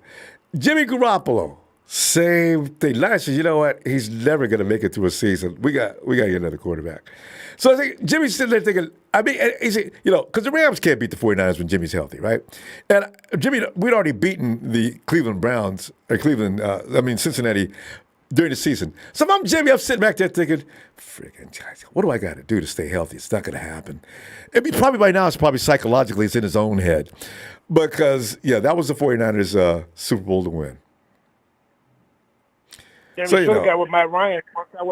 Because Matt Ryan's only missed 3 games in 15 years. And the defense, your defense is what let that game go in that Super Bowl. You guys had a cushion. Yeah. How many minutes left in that game? Yeah. It was 3.5 minutes when we should have ran the ball and kicked the field goal. Then we punted, and they pushed us back. So it was about 3 minutes left in the game. They had the ball at their own 8-yard line. All we had to do was stop them. Ronbo, they converted 2 4th down. I saw it. 4th down. I was mad as hell. You stop them on 4th down, you world champions. And they couldn't stop them. I wanted you guys to beat Brady. I said, you know what? They're behind. The Patriots are in a friggin' hole. Don't let them out. And they let them out. See, that's why I say, Tony, this is why I say. To be honest, I'm not giving Matt Ryan for this. We had them 28-3, 28-9. We should have put up 35, 40 points. This is why I've said, you know what? certain quarterbacks are born. Some of them are never going to win it. Aaron Rodgers is a quintessential example of what I mean. Rodgers is a great quarterback. He's been 11 years trying to win another Super Bowl. He won one. But Brady has had years when he was okay. He wasn't all that. He was doing good, and he wins the Super Bowl. Well, don't forget, people have forgotten. And I hate when they Brady's better than Joe Montana, and I always stop it right there. Brady couldn't carry Joe Montana's jockstrap. See? How many Super Bowls have Brady lost? Brady hasn't won all the Super Bowls. Yeah. He's been in too many, though. Joe has never lost. Yeah. That's true. How many has he been in it? Brady's been, what, 11? I think 10. 10. I think he's 7. Yeah. He should have lost. He should be 5-5 in Super Bowls. See? But the thing is, no, this is the way the cookie crumbles. That touchdown in the Super Bowl against the Hawks. Hawks, why'd you throw it? You idiots. Here comes Malcolm Butler. No! Denied! I said, you know what? Ronbo. What are you doing? Why did Pete do that? Ronbo, they had the ball first and goal at the 5. They give the ball to Marshawn Lynch. He gets him 4 yards on Every first time. down. And then second down, they're in the shotgun. Why are you in the shotgun? He just got you 4 yards. He just got you 4 yards. Tony, what are the odds of you stopping Marshawn Lynch and all he has to gain is 1 frigging yard? And if they did stop him on second down, give it to him on third down. They wouldn't stop him. Lynch was an animal. You and I both know it. The dude was... You're not going to stop him over and over? Yeah. So, again, the Patriots win. You know? Yeah. And then against us, Patriots. The momentum changes. Julio makes that catch. We got the ball at the 22-yard line. First and 10 with 3:43 left. We get the ball to Devontae Freeman. He loses a yard. Okay, it's second down. The clock is still running. Why? I'm saying the same thing like you did against Seattle. Why are we in the shotgun? Give the ball to Freeman again. Just give it to him. If we don't gain another yard, we get 3 points. The Lord loves Tom Brady. Hey, the game against Tom goes to Tampa Bay. Tom's out there throwing INTs and basically playing a slop game. He ain't doing nothing special. But the Bucs defense has said, Patrick Mahomes, your eyes may shine, your teeth may grit, but today you'll get. I can't say it because it rhymes, but they beat Patrick Mahomes to death. How many yards didn't he set a record for negative yardage? So you see this, I'm saying, and Patrick Mahomes is considered the golden boy of this era as a quarterback. They beat his golden boy butt to death. And this is why I'm saying some QBs are going to get it in some. Eventually, I figure Jimmy Garoppolo stays in the league 5 more years, depending on what team he's in. He's probably going to finally win one. Ain't going to be with us, but he'll finally win one. Matt Ryan has been cheated to. He should definitely have a Super Bowl. Yeah, but I saw the Chicago guy that was talking on your chat, Ronbo, when he said clickbait. You saw in the chat I called Burr clickbait Don now. Clickbait Don. He's mad. He's mad at me. Ronbo, it's funny. It's some funny stuff. He's got a nice ring to it. And I had to put ready to go. In check by saying that Cooper Kupp is as good as the great Jerry Rice. I responded by saying, Cooper Kupp, I can name 40 receivers. Better. Hall of Famers and non-Hall of Famers better than Cooper Kupp. 40. From the past and Art Monk. I could name one from the 49ers. John Taylor is better than Cooper Kupp. This could go on. Anquan Bolden. You know what? You could go on we'd spend an hour naming all the quarterbacks better, wide receivers better. Ready to go can't be more than 21 or 22 years old. This is his problem. Yeah, So he's a knucklehead. Because he just says things that make no sense. That you can tell he doesn't know anything. He's just ignorant. Anyway, Tony, let me see you Wednesday. All right. All right, Ronbo. We'll see you Wednesday. It's getting hot here in the Midwest. Uh-oh. And it's going to get hotter because this is only May. Woo! All right, Tony. Great to hear from you, as usual. See you midweek. And Slack says, Jimmy's not a bad quarterback. He's just not the quarterback for us. Well, Slacks, I guess a lot of teams could say whatever quarterback they got ain't the one for them. But thanks for the contribution. Hey, Tony. This is Hey, Ronbo. It's funny. It was the Tony connection. You guys often come in back to back. Tony. Yeah, that's what we do. Tony, man, we're looking at. We just looked at camp. There's nothing really in camp to see other than Danny Gray running like a cheetah down the field. Gazelle. Yeah. You know what I'm hoping is he has one of those years where his speed is something people talk about all the time. Tony, every year, Tyreek Hill calls people out, and for some reason, nobody takes him up on his run challenges. Tyreek Hill. Yeah, they do. What do you mean? Right? He got beaten by a linebacker. I know. What? When? You haven't seen that clip? I'm going to go. Tony sent it to me. Oh, God. Oh, Jesus. Did he pay? Marquise, he called Marquise Goodwin out. But it was, I'm sorry. it was a a challenge, and you just, what was his name again? We're talking about the one from the Chiefs, right? Yeah, Tyreek Hill. He called out DK Metcalf. Metcalf got scared, didn't say anything. I said, why? No, mate. Why are you guys so scared? You type in Tyreek Hill on YouTube gets beaten by a linebacker. And the linebacker, this guy's ripped, mate. He's got like 2% fat. You know, I'm exaggerating. And you couldn't even pinch his skin. He's got no shirt on. And they take off, and he beats him. So how fast is that linebacker? I can't wait. I gotta see because I'm gonna go to Tyreek. Tyreek, you know, every year you issue a challenge this year, and everybody cowers down because they're scared of Tyreek Hill. Yeah. I said, you know what? I didn't know about this, Tyreek. You need to stop. Yeah, he's full of shit. You know what? I got a feeling DK would have beat him. But the problem with DK Metcalf is Tyreek's going to beat you out of the blocks. And I don't think DK'd ever catch him. He'd need about 100 yards or 100 meters to catch him. And I think it's a 40, Hill's going to get you. Yeah, he probably will. But yeah, because he's little, quick. He has lost, so he better stop flapping his mouth. And he offers big money, too, Tony. Guy offers big bucks. I mean, he gets paid a fortune, but still, people don't take him seriously. Well, this guy beat him, and he didn't like it. I mean, he's called out Marquise Goodwin. He's called out Matty B, two of our fast guys, and both of them backed off. I said, oh, man. And Matty, I know you can beat Tyreek. Hill was giving him trouble. Man, ain't but one cheat in this league. Matty, be a man. Yeah, don't listen to that.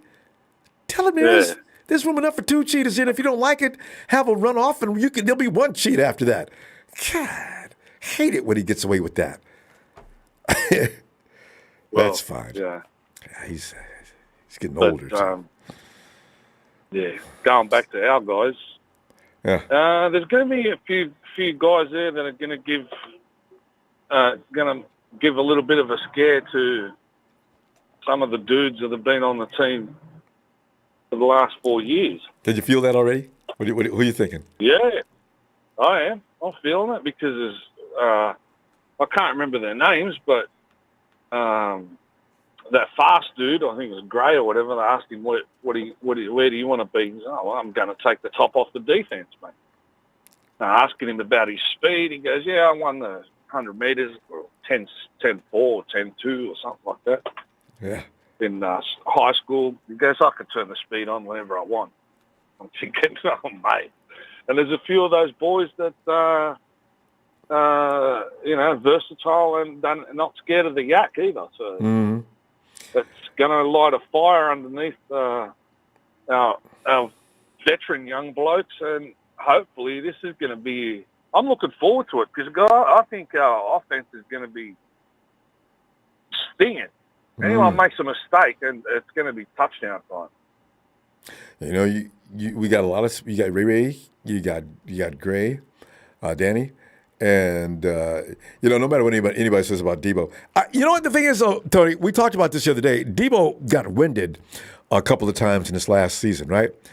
Because Debo yaks his way all the way downfield, and he ran out of gas, knocking the bejesus out of people. And of course it would, because I just realized, it takes a little bit out of you every time you make contact with somebody.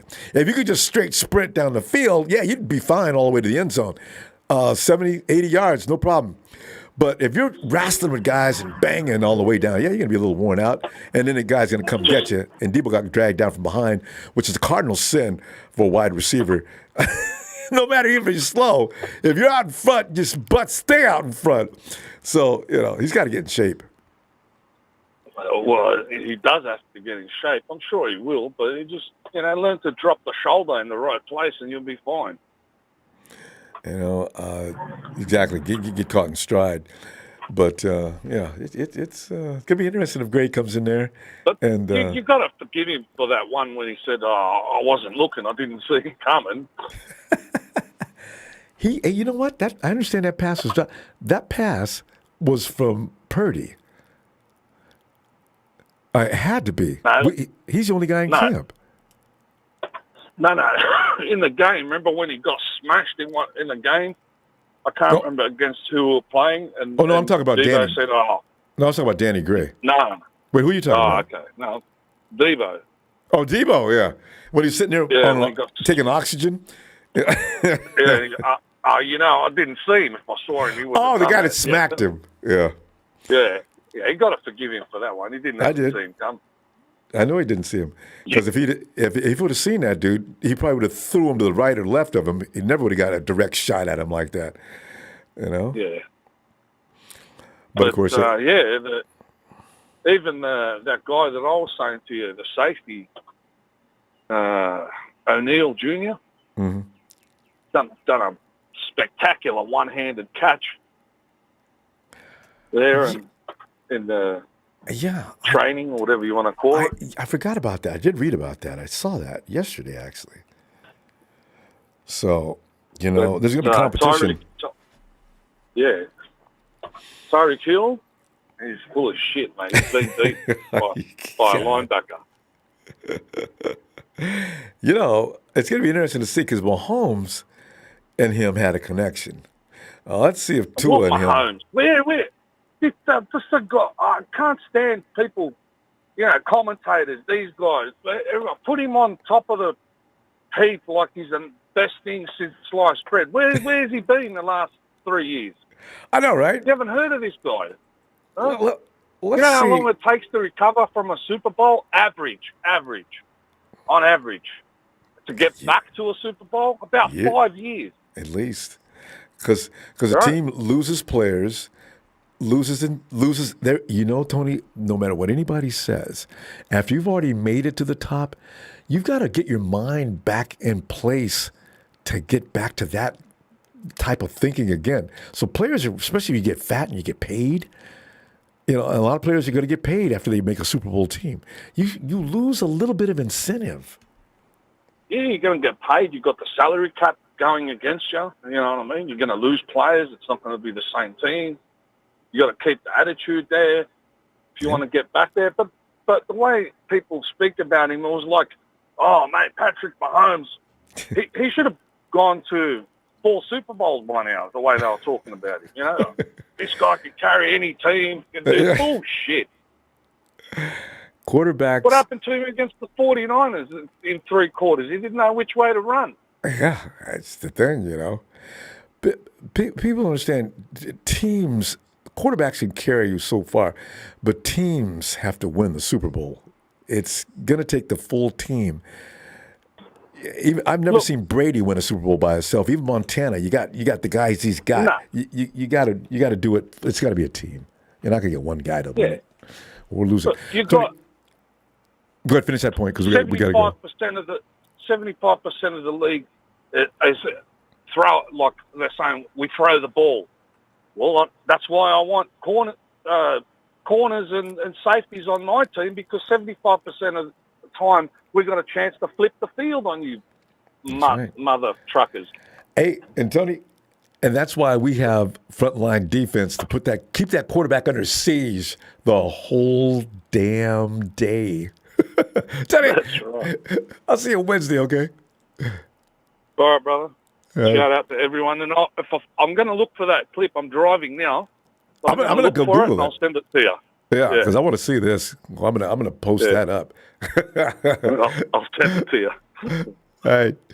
Have a great day, Tony. All right. A good day to you. Cheers. I love when people misunderstand me. Sean Bullard, I didn't say that Derwin James, I didn't say they were equal in talent. Sean, listen carefully. Read my lips. They both have injury issues. Got it? That's what I was talking about, Sean. It makes me look like an idiot to even think like you're talking. I would never say that. They play two different positions, but they both have the same bad injury luck. You understand? Okay, let me know if you have any further questions. Eric! Yeah, what's up, Ronbo? Eric, man, I tell you, we haven't had much of a sample yet, but it was fun hearing about what happened at practice. What do you think so far? Anything else you want to add? Because we're going all over the place because there's nothing yet to really bite our teeth into. I did like what I heard about Danny Gray, and I'm loving me some Drake Jackson already because he made me laugh walking into the facility and being all mesmerized. And I'm a little worried about Tyrion. But you know what? Overreactions. Don't worry about Davis Price because he'll be fine. He's not there to catch out of the backfield. He's there to hurt people. When you give him the ball, he's a hard guy to bring down. So anyway, what are you thinking? I don't really think much of these early practices so far. Obviously, they don't really have pads on, so I think once they put those on, I think the real players are going to start showing up. Yeah. And the vets get in. And I think everyone will start to look a little bit better too. But I missed the schedule prediction thing. So okay. I'm gonna get my thoughts Jump on that. Go ahead. I'm looking at the schedule, and to me, it looks like a 2-win, 2-loss type of schedule to me. I mean, if you look at the first 2 weeks, that's 2 wins. Then maybe then you go to Denver and LA, that could be possibly 2 losses. I think then week 5 and 6, you played Carolina and the Falcons. I think by week 6 you should be 4-2. That'd be good. But then That's a good place. Kansas. Yeah. You play Kansas City and then you play LA. So right there, that's kind of bad. So by the bye week, you could be 4-4, which is not bad. You're dead even.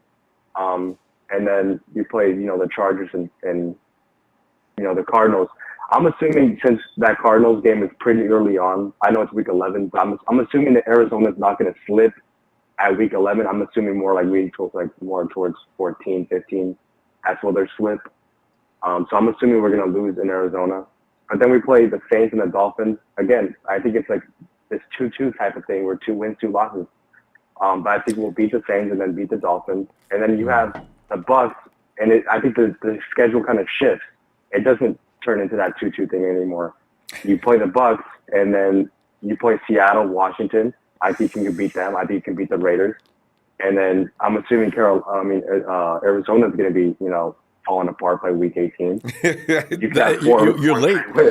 Arizona's going to fall apart. Cliff Kingsbury is going to have that team in shambles by week 9. What is wrong with that team? It's straight. You got all the talent in the world, and you guys just sort of hit a peak early in the year and just started to decline. And that includes Kyler Murray, because Kyler, he can't blame everybody but himself. He looked awful.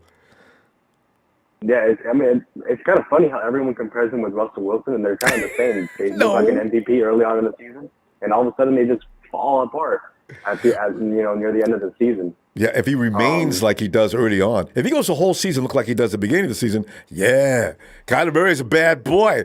But somehow he seems to just get worse and worse, and you're watching him, you can't believe what he just did. I said, where is that guy that was at the beginning of the season that was running like crazy at the perfectly right time, hitting perfect shots, and all of a sudden now he can't play? Yeah. But I'm seeing a 9-8 record, 10-7, something like that. It's nothing too crazy for Lance's first year, and it may be good enough to get us into the playoffs, especially with how weak the NFC is. 9-8. But yeah, actually. Yeah, so I'm looking at that. I think it's a good season for Lance. His first year starting. That's a pretty good season. Yeah, because hardcore defense. It's not gonna. Hardcore competition. That is a good way to come in. That way, I don't think they're going to give us 2 bad years in a row as far as the schedule goes. That way, he'll get hardened quick. It's either. Yeah. Yeah. Yeah, and playing Denver and LA, those 2 teams pretty early on, it's going to help the team. Obviously, defensively playing Russell Wilson, and then the Rams is going to be. It's going to sharpen up our defense early on in the season. Well, hey, I forgot about that. Our defense. I forgot about our defense. So we're going to be tough. Teams aren't going to score a lot of points on the 49ers. Yeah, and there's one team I hope that we whoop the crap out of, and that's Kansas City, Week 7. I really hope we whip the shit out of them. I do not like Patrick Mahomes, at all. And I hopefully Juju, oh my goodness. I so hope Jimmy Ward flattens that guy. He's so annoying. He's headhunting this year too. Jimmy's already talked about it. And you know what? What's his name needs to be concerned? OBJ. If he makes a return. When Jimmy pissed me off though, getting that foul called on him in the NFCCG, because that's the first time that he really used bad judgment. Jimmy, don't. You can get these vendettas taken care of later, because I went to that game and on the field, I just knew what Jimmy Ward was doing. He was so far, and I just saw him zooming across the field, and I just knew he was going there to knock him out. See, that's it was pretty bad. Yeah, that was a rookie Bush League move to do at that particular time when we really needed to stay focused. I mean, it's too late. It's too late. Anyway. Yeah. So, a lot of lessons learned for the veterans this year. And you notice we haven't signed Kowalski T. I don't know, maybe they're going to do it later. But I know that's Kyle and John. They're not going to sign him. They're pissed. They're not showing it, but they're pissed off about that NFCCG. If he makes that catch, we win that by the seat of our pants. He takes the ball back. We burn up clock. The least we probably get is 3. Clock's running. The Rams are out of time. They got to do stupid things to rush themselves back into the game that we win. Yeah, it would have completely killed the Rams' momentum.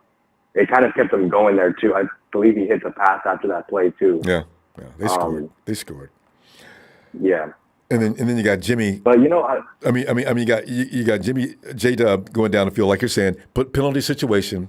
So it was a 35, 40-yard gain and add 15. Oh, Jimmy. Well, but why? I was, Yeah. Niners, do you want to win this game or not? So Yeah, but I kind of like Odom there.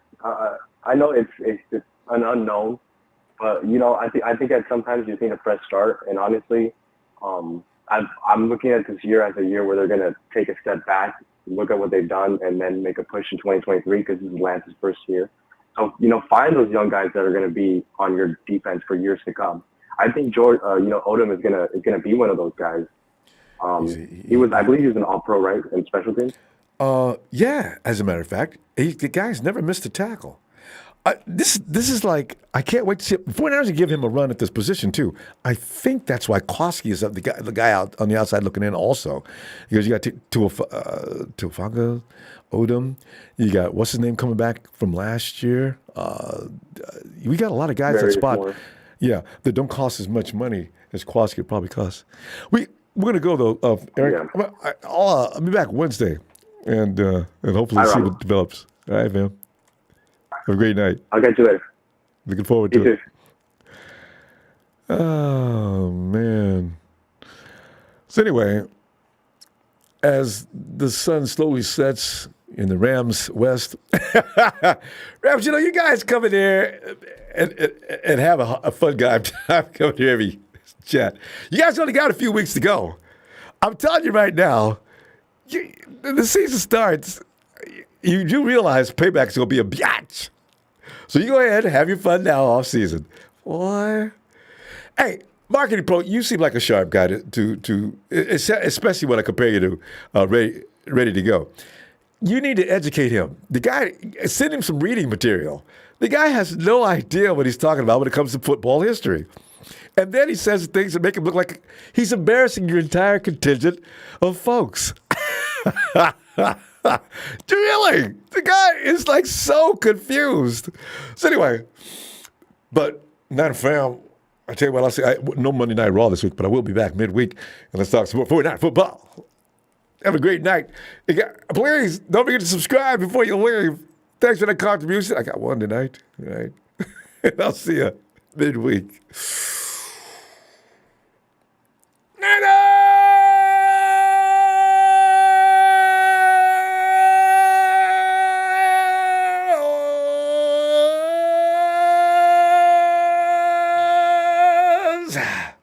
God, I love doing that.